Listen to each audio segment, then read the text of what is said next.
Hello, good morning students.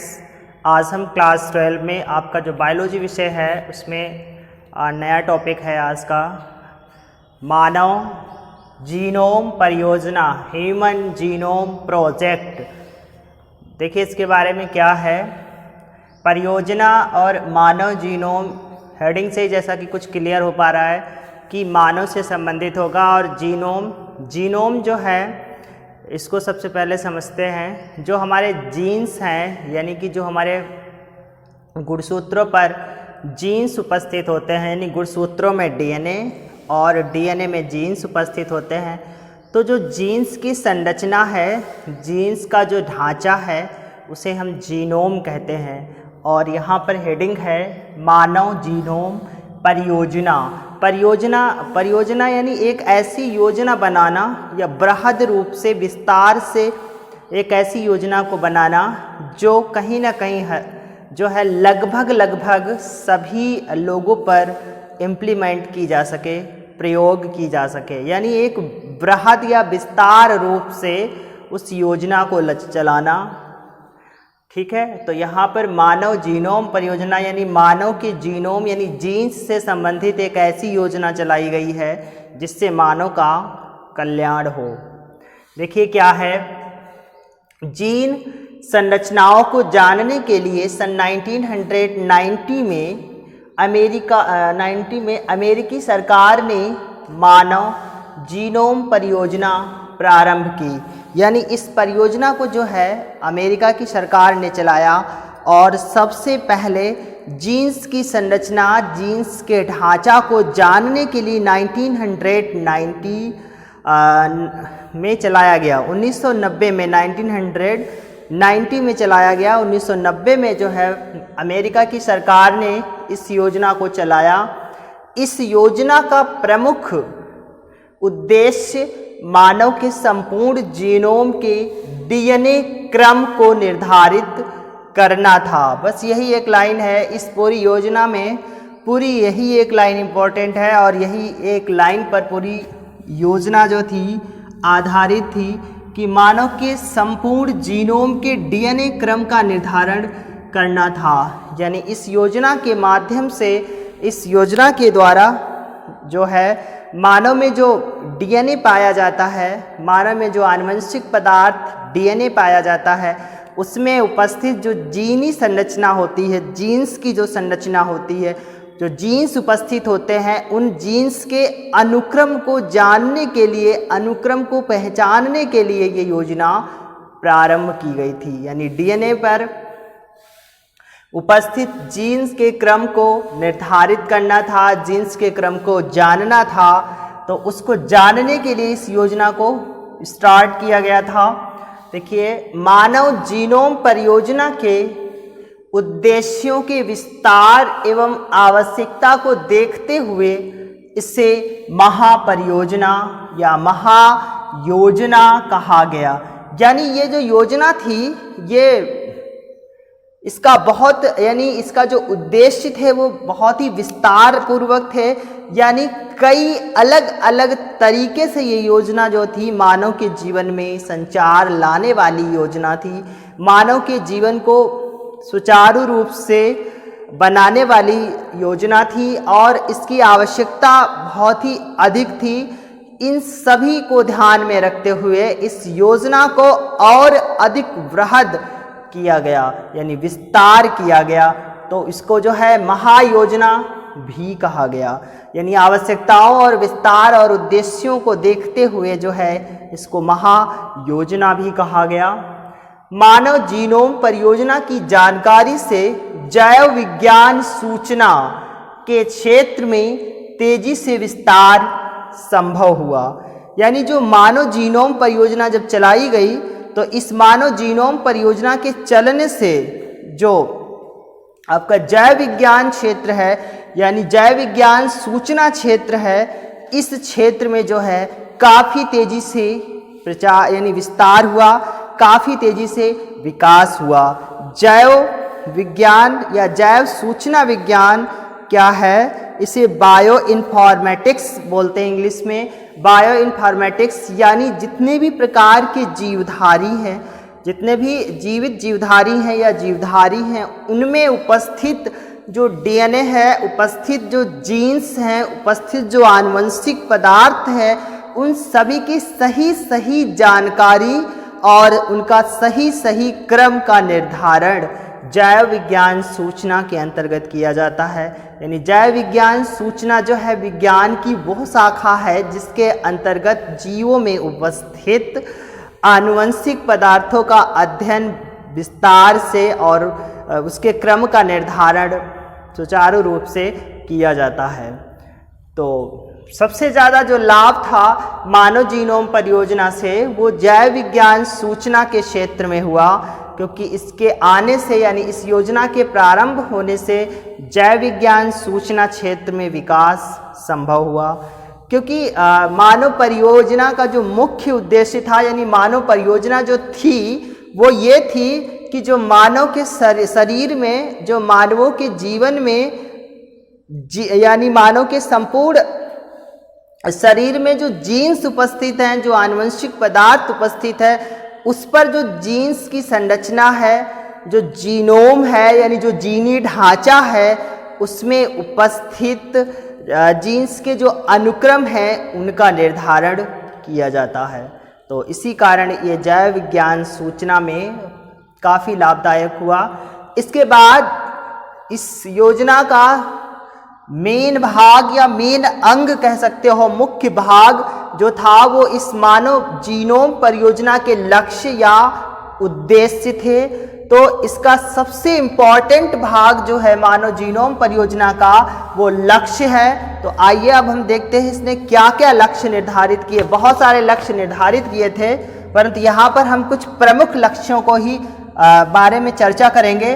पहला है मानव jeans की पहचान करना, यानी जो मानव के शरीर में उपस्थित आनुवंशिक पदार्थ है, जेनेटिक मटेरियल है, उस पर या उसमें उपस्थित जो जीन्स हैं उनको पहचानना।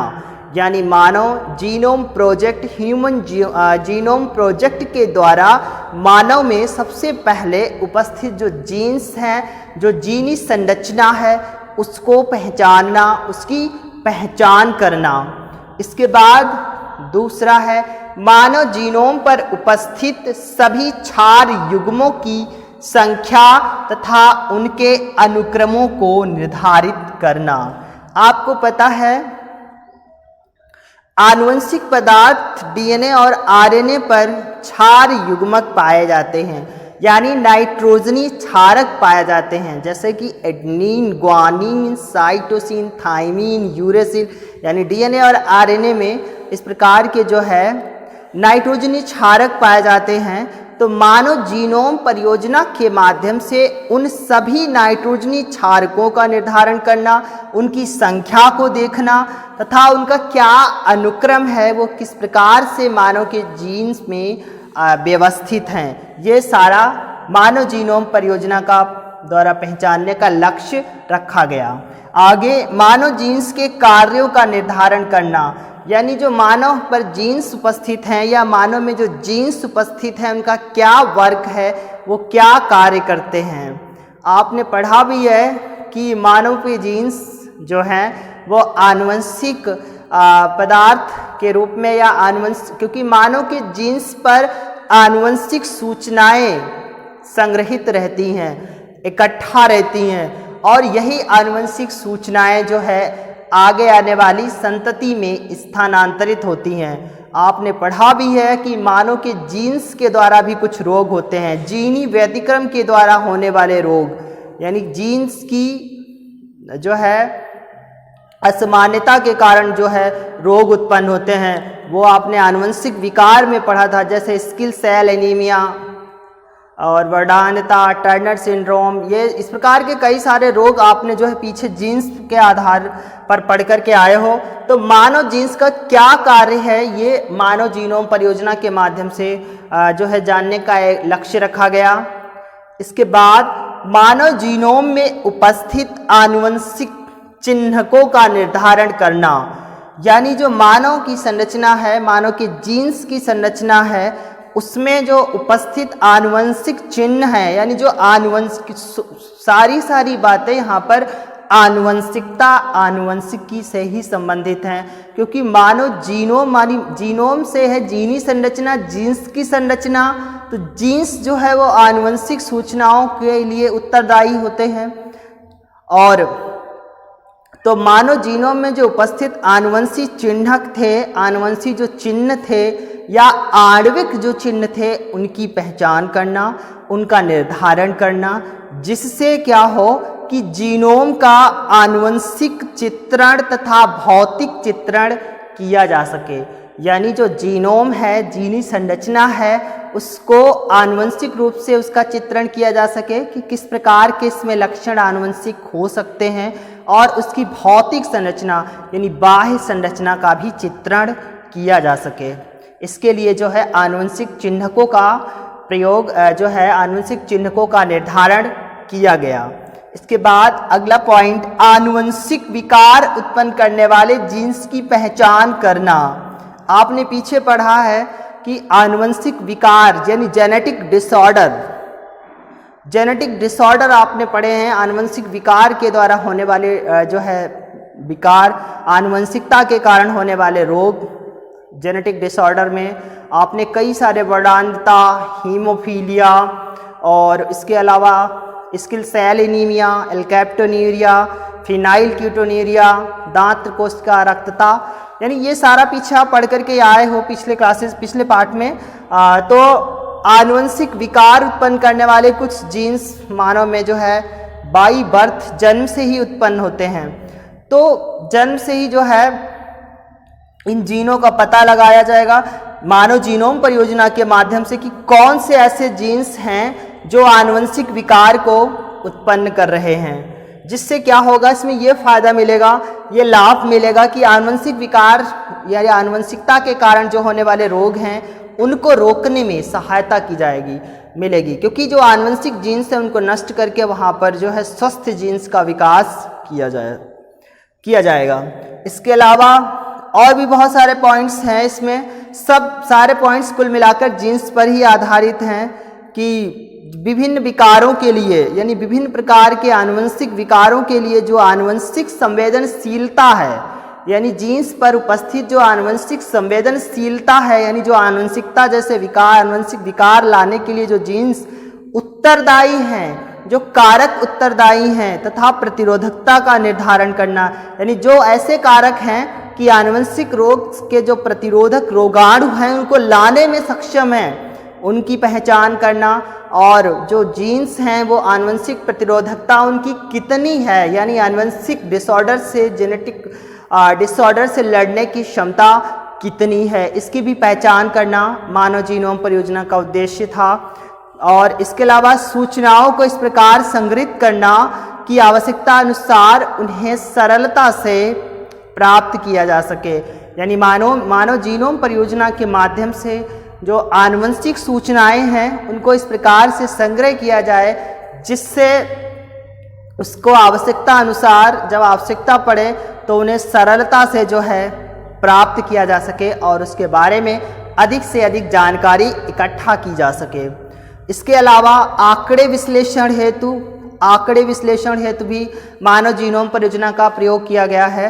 आंकड़े विश्लेषण हेतु जो है विभिन्न प्रकार के साधनों में सुधार किया जाए, क्योंकि मानव से संबंधित आनुवंशिक विकार से संबंधित जो आंकड़े हैं उनको भी इकट्ठा करके आंकड़ों को इकट्ठा करके जो है उससे काफ़ी लाभ मिलेगा, क्योंकि आंकड़ों के अनुसार मानव समाज में या मानव आनुवंशिक विकार से जो ग्रसित हैं उनके लिए अधिक से अधिक साधन मुहैया कराने में सहायता मिलेगी। इसके अतिरिक्त और भी बहुत सारे कारण हैं कि मानव जीनोम परियोजना यानी और भी बहुत सारे उद्देश्य हैं। मानव जीनोम परियोजना के दौरान या मानव जीनोम परियोजना जब विकसित यानी मानव जीनोम परियोजना के दौरान विकसित की गई जो तकनीकें हैं, जो टेक्निक्स हैं, उनको इंडस्ट्रियल एरियाज़ में उद्योग के क्षेत्र में जो है स्थानांतरित करने की संभावनाएं बढ़ी, क्योंकि मानव जीनोम परियोजना के माध्यम से कई सारे ऐसी चीज़ें जो है निकल कर बाहर आईं जिनको अधिक साधन और सुविधाओं की आवश्यकता है, और उन साधन और सुविधाओं को सुचारू रूप से लागू करने के लिए इंडस्ट्रियल एरियाज यानी उद्योग क्षेत्र का भी सहारा लेने की आवश्यकता है। यानी कई इस प्रकार के साधन हैं जिनका विकास उद्योगों के माध्यम से होगा, तो इस प्रकार का जो खोज की गई उसको उद्योगों के क्षेत्र में भी स्थानांतरित किया गया। इसके अतिरिक्त योजना के फलस्वरूप उठने वाली सामाजिक, नैतिक एवं कानूनी समस्याओं पर विचार करना। जब ये मानव जीनोम परियोजना मानव के बीच में प्रयोग की गई तब कुछ इस प्रकार की समस्याएं उत्पन्न हुई, सोशल और मॉरल यानी सामाजिक और नैतिक, एंड कानूनी समस्याएं यानी लीगली प्रॉब्लम्स आई, क्योंकि कुछ लोग जो है लीगली प्रॉब्लम्स यानी कानूनी तौर पर जो है कहते हैं कि ये उचित नहीं है किसी के जीनोम की जो है जांच करना, और किसी के जो है भावनाओं को ठेस पहुंचता है, नैतिक रूप से ये ऐसा नैतिक नहीं है। और समाज में इस प्रकार की जो भ्रांतियां आई कि अगर हम इसकी जांच कराएंगे, मानव जीनोम परियोजना के अंतर्गत अगर कोई व्यक्ति जीनोम यानी जांच कराता है तो समाज में कुछ लोगों में ऐसी भ्रांति आई कि ये एक बहुत ही जो है घातक बीमारी है, इसकी जांच नहीं कराना चाहिए, यानी तरह तरह की बातें आई, तरह तरह की समस्याएं आई हैं। तो उन सारी समस्याओं की जो जिम्मेवारी थी वो सारी मानव जीनोम परियोजना के जो मतलब चलाने वाले लोग थे, मानव जीनोम परियोजना की ही जानकारी थी। तो इस पर भी इस परियोजना ने जो है पूर्ण रूप से विचार किया और जो समस्याएं उत्पन्न हुई उनका जो है उचित समाधान निकाला। इसके अलावा देखिए क्या महत्व है, यहाँ पर हेडिंग डालना चाहिए था मानव जीनोम परियोजना का महत्व। आप लोग इस प्रकार से डाल लेना, मानव जीनोम परियोजना का महत्व या महत्व, ठीक है। तो इस योजना के लागू होने से क्या इंपॉर्टेंस हुआ, क्या लाभ हुआ, ये तो उद्देश्य रखे गए, यानी ये इतने उद्देश्य रखे गए थे मुख्य रूप से कि इस प्रकार के लक्ष्य रखे गए, और इन लक्ष्यों में किस प्रकार से सफलता मिली या क्या लाभ हुआ वो महत्व में हम देखते हैं। मानव जीनोम परियोजना से जीन चिकित्सा के क्षेत्र में विकास संभव हुआ, यानी जब मानव जीनोम परियोजना मानव में इम्प्लीमेंट की गई, समाज में लागू की गई, तो जो जीन चिकित्सा क्षेत्र था, जीन्स ट्रीटमेंट था, उसमें सबसे ज़्यादा विकास संभव हुआ, क्योंकि जो संक्रमित जीन्स थे, किसी डिसऑर्डर से ग्रसित जीन्स थे, विकार से ग्रसित जीन्स थे, उनको सुधार करने में मदद मिली, सहायता मिली, और अधिक से अधिक पूर्ण विकसित स्वस्थ जीनों के विकास करने में सहायता मिली। इस प्रकार से तो मानव जीनोम परियोजना से जीन चिकित्सा के क्षेत्र में जो है काफ़ी योगदान मिला, काफ़ी लाभ मिला।